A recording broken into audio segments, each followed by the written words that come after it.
তুলতেই পারে। আমি তো ডে ওয়ানে বলেছিলাম যে শওকত সাহেব কাসেম সিদ্দিকী সম্পর্কে বাজে মন্তব্য করতো, সময় এসেছে কাসেম সিদ্দিকীকে স্যার সম্বোধন করতে হবে। আমি একজন বিরোধী দল থেকে বিলং করছি, এরকম কোনো প্রভিশন সময় দেওয়া হয়নি বিরোধীদের ওখানে মতামত রাখার। অবশ্যই এটা নিয়ে চর্চা হওয়া দরকার ছিল। ওবিসি বিয়ের ক্ষেত্রে যাদের রিজার্ভেশন দিয়েছে অনেক বিতর্ক আছে, আলোচনা দরকার ছিল, তারপরে এটাকে এগিয়ে নিয়ে যাওয়া দরকার। কিন্তু আমরা যেটা দেখলাম এটা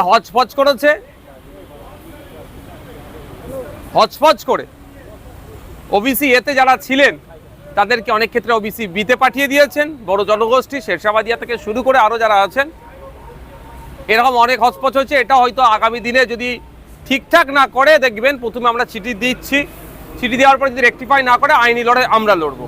মন্ত্রিসভাতে মমতা বন্দ্যোপাধ্যায় বলছেন যে ওবিসি নিয়ে ইসলাম ধর্মাবলম্বী মানুষদের মধ্যে ভুল বার্তা গেছে, সেগুলো রেকটিফাই বোঝানো হচ্ছে। আপনারা মন্ত্রীদের বলছেন, দেখুন ভুল বোঝানো ঠিক বোঝানোর প্রশ্ন এখানে আসছে না। ভুল করেছে কমিশন, ভুল করেছে, এই ভুলটা শুধরাতে হবে। যদি না শুধরায় আইনি লড়াই হবে। তখন প্রথম শুধরানোর জন্য চিঠি দেওয়া হচ্ছে যে এই জায়গাগুলো আপনারা ভুল করেছেন। আপনারা প্রথমে ভুল করলেন, আবার শুভেন্দু অধিকারীকে দিয়ে সেই আবার মুসলিম ধর্মের মানুষকে গালাগালি খাওয়াচ্ছেন। গালাগালি মানে সমালোচনা করাচ্ছেন। দুটো একসাথে মাইনাসে চলছে, সংখ্যালঘু আর মুসলিমরা যারা আর্থসামাজিকভাবে পিছিয়ে আছে। শওকত মোল্লা বলছেন যে তাজা আলু হোক বা পচা আলু, সেগুলোকে নিয়ে চলতে হবে। শওকত বাবু হঠাৎ করে দেখছি এইসব নিয়ে কথা বলছেন কাসেম সিদ্দিকী তৃণমূল কংগ্রেসের সাধারণ সম্পাদক হওয়ার পর। এই কথাটা শওকত বাবুর বলার কতটা রাইট আছে এটা তো প্রশ্ন থেকে যাবে। যদিও তাদের দলের অভ্যন্তরীণ ব্যাপার, আমি বলতে পারি না, তাকে আমি বেশি জ্ঞান দিতে পারবো না। যেহেতু ব্যাপারটা যখন মিডিয়াতে এসেছে আপনি প্রশ্ন করছেন, আমি তাহলে বলি, তাহলে আরাবুল ইসলাম আবার প্রেস করে বলবে যে শওকত মোল্লা দিদিমাকে, অর্থাৎ তখন মমতা ব্যানার্জির সাথে কি আচরণ করেছিল, জীবনতলায় প্রোগ্রাম না করতে দেওয়ার জন্য সর্বোচ্চ কি চেষ্টা করেছিল, সেই আবার এসে ভাঙড়ের অবজারভার হয়ে গেল। আরাবুল এখন কোথায় সাইড লাইনে, এটা প্রশ্ন তুলতেই পারে। আমি তো ডে ওয়ানে বলেছিলাম যে শওকত সাহেব কাসেম সিদ্দিকী সম্পর্কে বাজে মন্তব্য করতো, সময় এসেছে কাসেম সিদ্দিকীকে স্যার সম্বোধন করতে হবে। ভাইয়ের পক্ষেও নয়, আমি অন্যায়ের বিরুদ্ধে। না, সেটা তো ভাইজান জবাব দেবেন। তৃণমূল কংগ্রেসের এখন সাধারণ সম্পাদক পদে উনি হয়ে আছেন, উনি জবাব দেবেন। তার দলের এখন অন্য নেতারা কি বলছেন সেটা জবাব দেবেন। আরাবুল ইসলামের সময় ভালো ছিল পরিস্থিতি, এখন কি খারাপ হচ্ছে? মোটেও কারো সময় ভালো ছিল না। একজন অধ্যাপিকাকে জগ ছুড়ে মারতো এই ধরনের নেতা, আর অন্যজন প্রশাসনের সহযোগিতা নিয়ে আইএসএফ এর নিরীহ ছেলেদের নামে মামলা দিয়ে কেস খাওয়াচ্ছে। এই হচ্ছে তফাৎ। একজন সার্টিফাইড নোটোরিয়াস ক্রিমিনাল, আর অন্যজন এই তোলাবাজি হ্যানত্যান করার অপরাধে অলরেডি জেল খেটে নিয়েছে। এটা দুটো তফাৎ, এতটুকুই। যখন এই কথা বলছেন সেই সময় দেখা যাচ্ছে মমতা বালা ঠাকুর তিনি বলছেন পার্থভৌমিক মঞ্চে থাকলে আমি আসবো না। ভি সিংহাসন তিনি দলের সভাপতি নরেন্দ্রনাথ চক্রবর্তীর কথা বলছেন যে শুভেন্দু অধিকারীর সঙ্গে হাত মিলিয়ে দল চালায়। এই যে তৃণমূল কংগ্রেসের অন্দরে এই পরিস্থিতি, যত ভোট এগিয়ে আসছে। 14 তারিখে আমি মুর্শিদাবাদের দমকলে গিয়েছিলাম। আপনাদের মতোই সাংবাদিক বন্ধু একটা প্রশ্ন করেছিল, এই দমকলে গোষ্ঠীদ্বন্দ্বর সুযোগে কি আপনারা ভালো রেজাল্ট করবেন? তাদের প্রত্যুত্তর আমি একটা কথাই বলেছিলাম যে তৃণমূল কংগ্রেসের কোথায় গোষ্ঠীদ্বন্দ্ব নেই আমাকে সেই জায়গাটা বলুন। টপ টু বটম পর্যন্ত ওদের খোঁজ নিলে দেখা যাবে রেসারেসি চলছে। এই একটাই তো রেসারেসি, কে কত টাকা তুলতে পারবে। আদর্শগততে লড়াই নয় তো, যে এত মানুষকে ফ্যাসিলিটি আমি দিচ্ছি বা অমুক দিয়েছে আমাকে তার থেকে বেশি ফ্যাসিলিটি দিতে হবে, এই লড়াই নয়। এদের লড়াইটা হচ্ছে কত কে তোলাবাজি করতে পারবে। এই এসটিএসসি সার্টিফিকেট যেগুলো আছে, ফেক এসটিএসসি সার্টিফিকেট ইস্যু করিয়ে যারা এসটিএসসি নয় তারা মেডিকে এমবিবিএস ডিগ্রি করে নিচ্ছে। ফেক এসটিএসসি সার্টিফিকেট ইস্যু করিয়ে ও অরিজিনাল যারা এসটিএসসি তাদের কোটায় চাকরি করে নিচ্ছে। এরা কারদের আমলে হচ্ছে, এই সমস্ত নেতাদের দুর্নীতির জন্য হচ্ছে। এরা মাল নিচ্ছে, এগুলো করিয়ে দিচ্ছে। এর কম্পিটিশন তো চলছে, এদের আদর্শগত কোনো লড়াই নয়। না, এখানেই বলা বাহুল্য, শিলিগুড়ি থেকে শুরু করে রাজ্যের বিভিন্ন জায়গায় দেখা যাচ্ছে 35,000 টাকা, 30,000 টাকা, 32,000 টাকা দিলে আধার কার্ড সার্টিফিকেট সমস্ত সবই পাওয়া যাচ্ছে। দক্ষিণ 24 পরগনার একটি বিধানসভার একটি অঞ্চলে প্রায় 3,000 থেকে 3,500 ফেক বার্থ সার্টিফিকেট পাওয়া গেল। মানে বুঝতে পারছেন, আমাদের ঘরের পাশেই তো। আমিও দক্ষিণ চব্বিশ পরগনার একজন বিধায়ক। মানে রাজ্যে মমতা ব্যানার্জি সরকারে যারা আছেন, সেই আপনার তৃণমূলের নেতা থেকে আধিকারিকদের একটা অংশ মিলেমিশে রাজ্যটাকে পুরো রসতলে পাঠাচ্ছে। অবৈধ যারা নাগরিক তাদেরকে নাগরিকত্ব দেওয়ার যে সমস্ত প্রুফ সেগুলো দিয়ে দিচ্ছে। অবৈধ যারা এখানে এসে ভোটাধিকারের ক্ষমতা যাতে পায় তার জন্য ভোটার কার্ড বানিয়ে দিচ্ছে, আধার কার্ড বানিয়ে দিচ্ছে। শুধু তাই নয়, লক্ষ্মীর ভান্ডার, বাংলাদেশে বাড়ি, সে তাকে লক্ষ্মীর ভান্ডারের ব্যবস্থা করে দিচ্ছে তৃণমূলের আমলে। আর কি দেখতে বাকি থাকবে আমাদের? বলে ঘোড়ার ডিম হয় না, যদি এদেরকে আরো 5 বছর সময় দেওয়া যায় এরা হয়তো ঘোড়ার ডিম আবিষ্কার করে ফেলবে।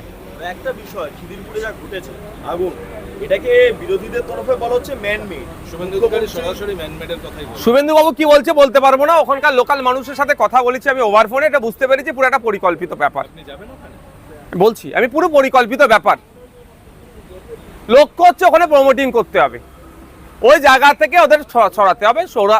এখন কি বলছে অনেকে গিয়ে যে ওর পরিবর্তে 1 লাখ টাকা দেবো, পাকা বাড়ি বানিয়ে দেবো। ঠিক কথা, একটা এগ্রিমেন্ট করুক তো, যেটা আছে তার উপরে ছাদ হবে না, ওইটাই থাকবে, ওটা হবে না। যে হয়তো গ্রাউন্ড ফ্লোরটা ওদেরকে দিতে পারে, বাকি আছে যেগুলো G+10 করবে কি G+7 করবে কি G+6 করবে, সেটাই লুটার। কদিন আগে 2 বছর আগে হাওড়াতে হয়েছিল, হাওড়া মঙ্গলা হাটে ঠিক একইভাবে পরিকল্পিতভাবে আগুন লাগিয়েছিল। আমাদের স্পষ্টভাবে দাবি হচ্ছে যে আগুন কিভাবে লেগেছে এই ঘটনার পূর্ণাঙ্গ তদন্ত করতে হবে, যারা ক্ষতিগ্রস্ত হয়েছে ক্ষতিপূরণ দিতে হবে। 2024 সালে পার্লামেন্টে একটা রিপোর্ট পেশ হয়েছিল, সেই রিপোর্টে বলা হচ্ছে এই প্রত্যেকটা রাজ্যের যে ফায়ার ব্রিগেড ডিপার্টমেন্টের কর্মী সংখ্যা এবং কোথায় কোথায় দুর্বল আছে, এই দুর্বল রাজ্যগুলো কোথায় কোনগুলো। তার মধ্যে আমাদের গর্বের পশ্চিমবাংলা, এগিয়ে থাকা পশ্চিমবাংলার দুর্বলের দিক থেকে 5 নম্বরে আছে। মানে আমাদের প্রায় 14,000-এর ওপরে কর্মী শর্টেজ আছে। উন্নত মানের মেশিনারি নাই, ইকুইপমেন্ট নাই, যেটা দ্রুত কোনো জায়গায় আগুন লেগে গেলে সেটাকে কন্ট্রোল করতে পারবে, বা সেই সিস্টেমটা নাই।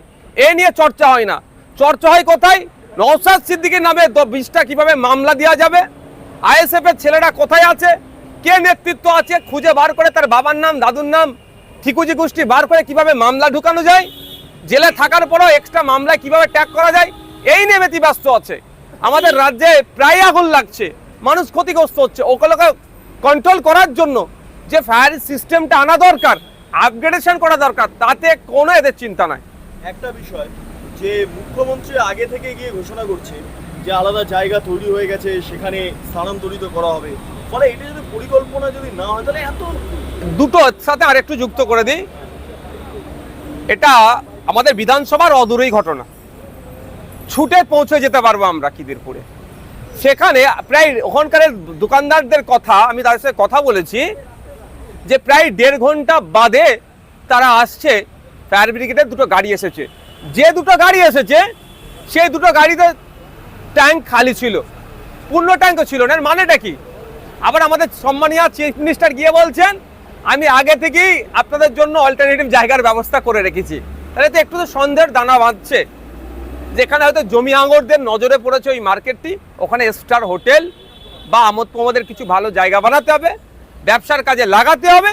সেই জন্য যেভাবে এখন টার্গেট পড়েছে আমাদের প্রেসিডেন্সি জেলটাকে, তাকে সুইচ করিয়ে বা তাকে ওখানে তুলে বারুইপুরে পাঠানোর চেষ্টা করছে, এটা হয়তো হতে পারে।